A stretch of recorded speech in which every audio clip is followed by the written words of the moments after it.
So we are in live. Okay. Shall I ask the discussion forum question, sir? Yeah, just one moment.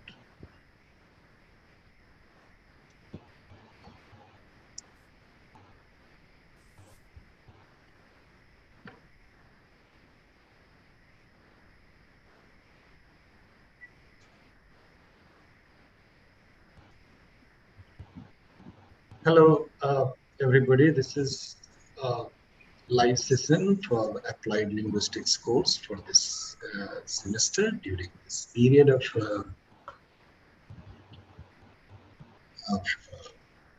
July to November. And we will take up your questions from the forum and post the answers, sort of suitable answers, which will help you guide through some of the questions that you want to know, in addition to the questions that we want to convey to you. Okay, go ahead. First question is from Lovely. Is the distinction in subject predicate structural pattern applicable only to differentiate one language from another one, or can we find situation based appearance of these two categories or logics of pattern within the same language as well? Can you read the question again, please? Sure. Is the distinction in subject predicate structural pattern applicable only to differentiate one language from another one, or can we find situation based appearance of these two categories or pattern of logic within the same language as well? Okay. First of all, the distinction between subject and predicate, or the presence of these two grammatical notions in language, is not to differentiate between two languages. That is, a subject and a predicate as part of a sentence, as an essential component of a sentence, is going to be available, available for all languages of the world. So this is not parametric. This is universal in nature, in the sense that all languages have sentences, and all sentences have subjects and predicates. There are some distinctions where certain times it's assumed that subject is part of the predicate or not. Certain times it is embedded within the predicate. Such situations apart, they don't contradict the notion of subject and predicate as essential component for a sentence. That's part one. Part B is just as it is not to differentiate between the two languages, it is not just, it has very little to do with anything within the language. It's a grammatical category, and all we need to know about subjects and predicates is these are the two separate parts of a sentence, and without either one of the two, the sentence is not complete. And to connect the two, we need the role of agreement in language, where agreement works as an adhesive, and that's an abstract category where functional elements like tense, number, person, gender, all aspects, modality, and so on play a critical role in making of a sentence. Right. Second question is again from Lovely. Her question is, what is a point of origin form where the role of human mind comes into play to influence or trigger the process of language acquisition? Is it all possible to trace such a point in several stages of human developmental process? What is a factor which is responsible to provide natural readiness to human mind to respond to the language acquisition?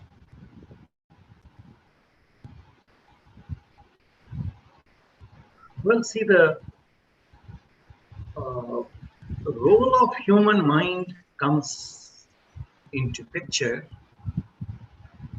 when we try to understand what we know about our language. There are a lot of things about our languages that we know in very clear manner, but we we cannot articulate them when we are asked such questions. For example, we know almost all words that belong to our language, even without the context or meaning, in the sense that when people ask us a question, whether a sentence, whether a subject, whether a word belongs to our language or not, without much delay, uh, we can identify in no time. Similarly, we make a distinction between a grammatical and ungrammatical sentence without much difficulties. However, we do make a distinction between grammatical and ungrammatical sentences, but explaining why ungrammatical, what makes a sentence ungrammatical in that context becomes part of explanation, and it doesn't come naturally from the speakers of the language. The point is, what constitutes as knowledge of language, and whether we can explain the grammaticality or not. This part can only be explained through the role of subconscious human computation, where the role of human mind becomes critical. In the other approach of understanding language, which is or explaining how we learn language, that is behavioral paradigm of explaining how we learn language, what actually happens is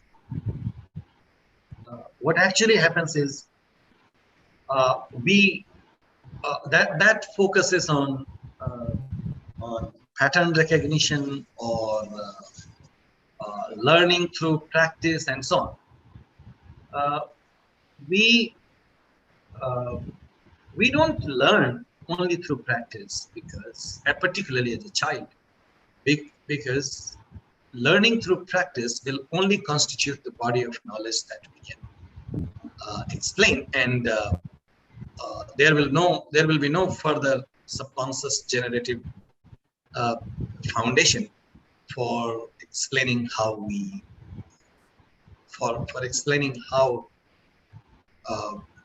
we know subconsciously the things that we cannot that we don't know that we know them, in articulating them in a conscious way. So I don't know whether this answers the question categorically or not, because the question is not very clear. But as far as the role of human mind in learning of language, this is what follows from what we know about learning of language. Next. Okay. The next question is also from Lovely. What steps are followed for collecting or determining the set of sounds to constitute any particular word, and how a constituted word is assigned to its reference object? Is it the signified that gives some reference for the pronunciation of the signifier? Example, how words like intelligent or sorry must have been constructed to refer to their respective existence or meaning. Oh, this is related to, this is simpler. This is related to design features of language, which is which are basically certain features of human communication. To answer this question in the simplest possible way, there is no connection between signifier and signified. This connection is arbitrary. Also, the connection between which sounds constitute a word is also arbitrary. It's arbitrary to the extent that we don't know how many sounds are needed for which word. We only count the number of sounds in a word when we have already made a word. So the total number of sounds required for a word in constituting a word, as well as the meaning of the word, that is the absence of connection between signifier and signified, both are part of arbitrariness of language. And remember, this arbitrariness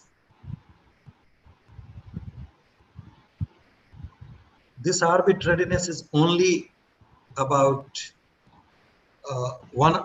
only one of the features of language, which is to say, the connection between two is arbitrary. That is, connection between signifier and signified is arbitrary. But language is not arbitrary by itself. Language is a heavily rule-governed system, heavily rule-governed, heavily pattern-governed entity. So a language is not arbitrary, and that this is the distinction that we assume that we are making when we say the connection between a word and its meaning is arbitrary. To connect the two, arbitrariness at the level of selection of sounds and arbitrariness at the level of connection between the meaning of the object and the word object refers to. This is called duality of patterning. So basically, the two that I am talking about, arbitrariness and duality of patterning, both are features of human communication. And to emphatically underline the point of connection between signifier and signified, there is none.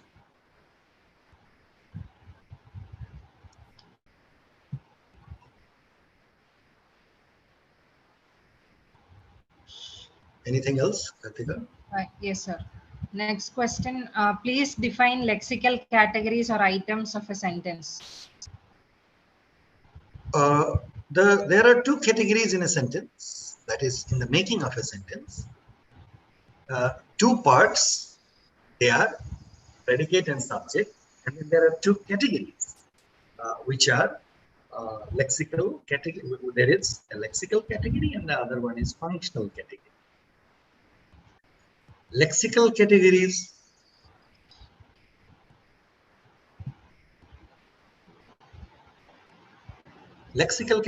refer to words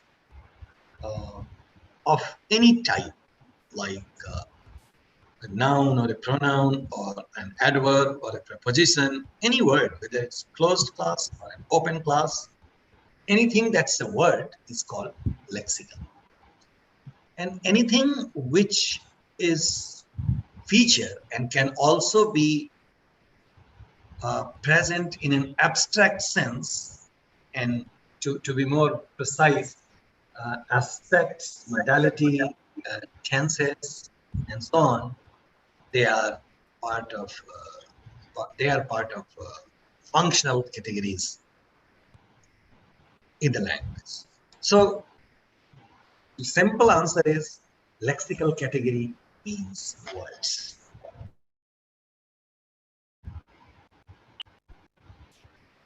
Anything else? The next question. Yes, sir. Next question.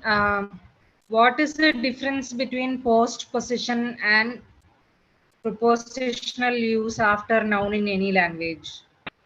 Postposition and Proposition use after noun. Example, kitab table par hai. Per is postposition. He's asking this with a question mark. So, and table doesn't agree with the verb, question mark again.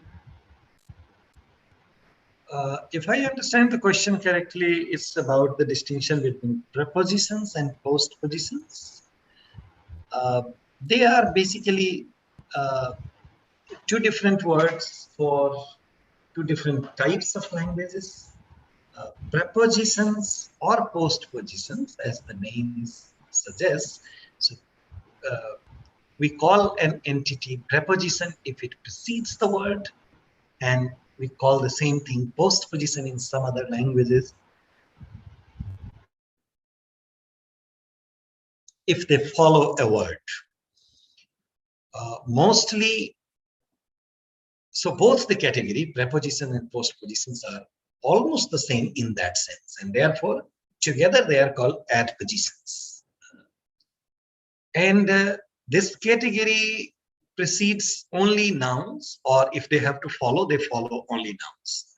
So that's a way of identifying nouns also. If you have a preposition, the following word must belong to a noun or nominal category.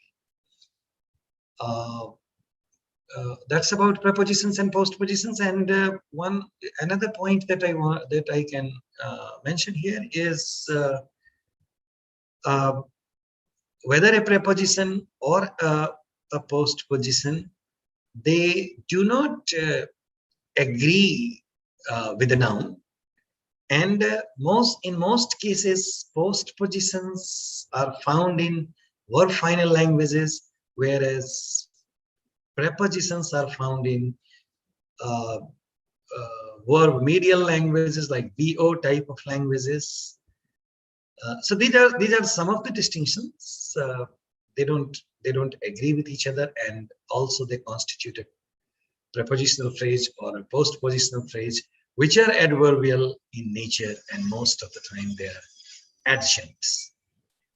So when you apply the things that I am talking about in the context of a prepositional phrase or a postpositional phrase, they give you a lot to understand about different categories in a sentence. Next.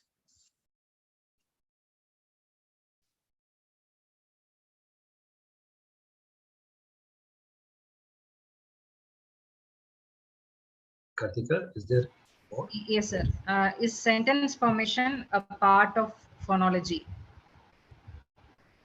Part of? Phonology. Yes, in a way, in the sense that phonology is also part of grammar, but uh, what matters for sentence construction is what we discuss in syntax, and grammaticality that follows from, or the features that follow from phonology, what we take care of in phonology. Basically, phonology explains sounds and its features for the making of a word. And it also applies elsewhere whenever it refers to how something sounds. So not in the direct sense as we understand grammar and grammatical categories, but in the larger frame of the language and grammar, phonology is different. Phonology or morphology or both, morphophonology and morphology and syntax both as morphosyntax. So they are continuum, they connect one or the other aspects of language which is relevant for making a sentence grammatical or explaining the grammaticality of a sentence. Next. What do you mean when you say gender is not visible on a noun? Gender is not? What does the word visible mean in this context? Can you read this again, please? Gender is not? The person has asked, what do you mean that gender is not visible on a noun? What does the word visible mean in this context? Okay. When we say gender is not visible, for example, we have a proper name like proper name like Kartika, and we know it has feminine gender on it, but it's not visible in the sense that so gender as a grammatical category is not visible in the sense that sometimes plurality as number is visible. So when we make a word plural, we make a word plural in the sense that we have book and the plural becomes books. So we have an additional sound added to that. And the absence of that sound is called not visible. So there is no specific gender marker. In some words, they do become visible. In some nouns, they do become visible. For example, when we say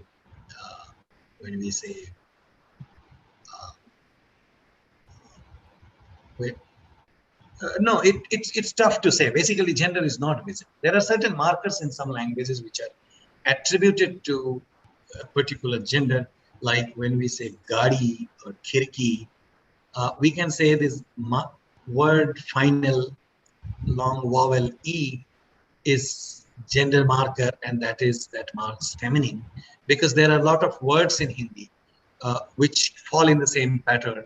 Like if they are feminine, they end with this long vowel e, but not necessarily it can be taken as the marker of gender, because there are so many other feminine gender words or words with feminine gender which do not have e as a marker. So it's a very complex thing. All we mean when we say gender is not visible, we mean gender is a category of word. Gender is a feature of word, is inseparable in terms of sounds and so on.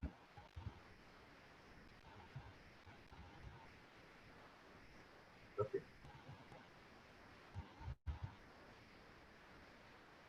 Do we have more? No, sir. That's all? Yes, sir. Okay. So, okay. There aren't people here, and we have tried to answer these questions. And once again, what we can tell you is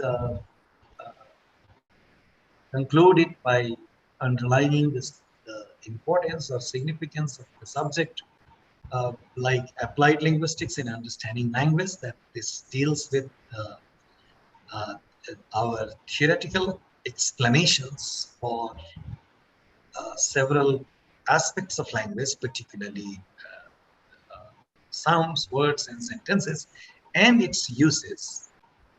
The way we apply our theoretical understandings and we derive theory on the basis of its language analysis. A course on applied linguistics is all about using those theoretical apparatus, theoretical tools for explaining practical and real life difficulties that are located in language. And any difficulty, any any part of language, anything that is located in language is part of applied linguistics. And applied linguistics is not just a multidisciplinary approach in terms of core areas of language studies like phonetics, phonology, morphology, or their interfaces like morphophonology or morphosyntax or semantics and so on. Uh, Everything that we know about language, like sociolinguistics or computational linguistics or neurobiological understanding of language, all these things are part of applied linguistics as a whole. So applied linguistics is, in my understanding of the term and the course, applied linguistics is not simply one of the branches of linguistics, but applied linguistics encompasses everything that we know about language. So it won't be too much of exaggerations if we say applied linguistics is linguistics. But that's a way of saying it. But the reason why we are talking about it here is we are trying to underline the significance of the domain and understanding of it. Hope you are enjoying the course, and the content of the course is clear to you. Thanks for sending your questions in the question forums, and using different mediums for reaching us. It is always good for us to respond to your questions live or on the forums and everywhere else. So hope this whole discussion will be useful to you. Take care and thank you. Ravichandran, can we close it? Are you there, Ravichandran? Yeah, he was there, sir. I will just make a call in case he hasn't heard.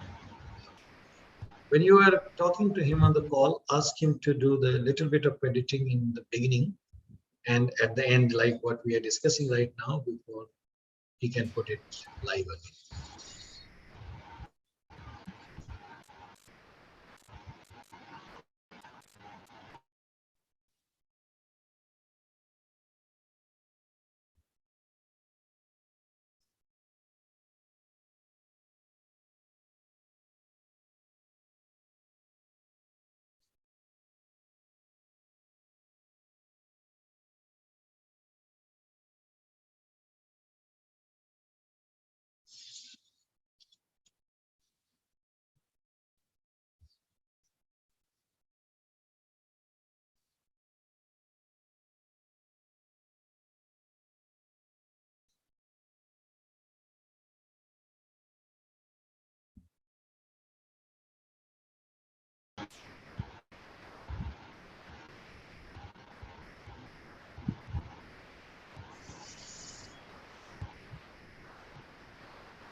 I've asked Ravichandran to turn it off, so Okay, so we will log off and see you again.